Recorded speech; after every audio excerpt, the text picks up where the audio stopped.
So you need a new interesting deck to build.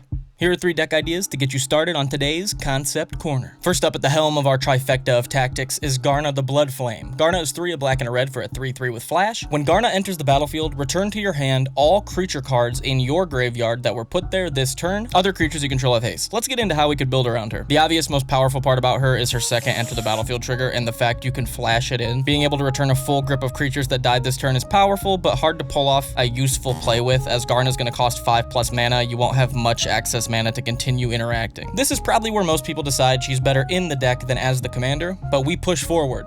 My brain immediately went to 0-drop creatures like Ornithopter or the Kobolds. If they die and we play Garna, we can drop them all over again for free. In a similar vein, cards like Goblin Arsonist and Fireblade Charger only cost 1 and ping opponents when they die, so at their cheap cost and damage, work great in here. Next, we need ways for these creatures to all hit the graveyard on the same turn. On top of our board wipes that we're going to run, sack outlets are going to be able to sacrifice our full board and give us value from it, in the form of mill with cards like Altar of Dementia or straight up damage with cards like Goblin Bombardment. Next, throw in some Feigned Death triggers like Feigned Death itself or Supernatural Stamina to sack our Garna at the end of this sack chain, bring back Garna, bring back all the stuff we just did, and do it all over again, draining our opponents for game. Rook Hexgold Nabber is next. Rook Hexgold Nabber is 2 and a red for a 2/2 trample haste. Whenever an equipped creature other than Rook attacks or dies, you may attach all equipments attached to that creature to Rook. My idea for this build is a Voltron list that also goes wide. But how do we do that? First, we need cards that become threats when they have equipments on them. Cards like Valduk, Keeper of the Flame, and Champion of the Flame are amazing to stack equipments on and make into threats. Along with Kazul's Toll Collector, which is a card I just came across, which is awesome to just throw a bunch of huge equipments onto. Now keep in mind, not only attacking allows us to switch equipment on Rook, but also creatures dying, so running sack outlets would let us switch equipments at instant speed. So cards like Scorched Rosalka and Goblin Bombardment are great. Then just put in your favorite equipment cards. The idea is to play cards like the aforementioned Champion of the Flame and Valduk and our Commander Rook and begin to equip powerful equipments to them and creating a few serious threats on board to bash face. If they block Rook, we just don't do anything. Our powerful creatures are probably going to win the trade. If they don't block Rook, we sack our entire board full of equipped creatures.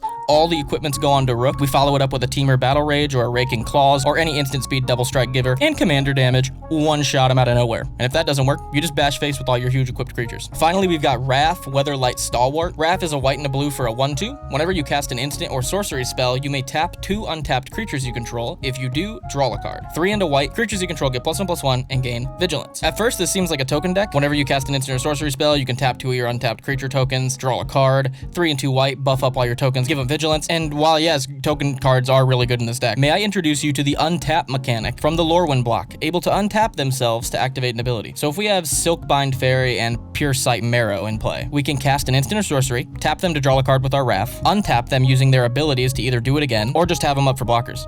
In the instant and sorcery department, cantrips are going to be our best friend as they draw us a card already, and with Wrath's ability, we'll draw an additional card. It's super good in this deck. Think Ponder or Preordain, both awesome options. Now that we could easily draw 5+ cards every turn, what are we feeding that into? Cards like Teferi's Tutelage and Psychosis Crawler will help us bring home the game with all this drawing. Put a Talran in here for more creatures to tap, and an opposition to tap those Lorwyn untappers, and you will control the field. Let me know if you enjoyed the decks, check out some of the comments for deck ideas and interactions I missed, and check out the channel for more MTG content, and go play some Magic.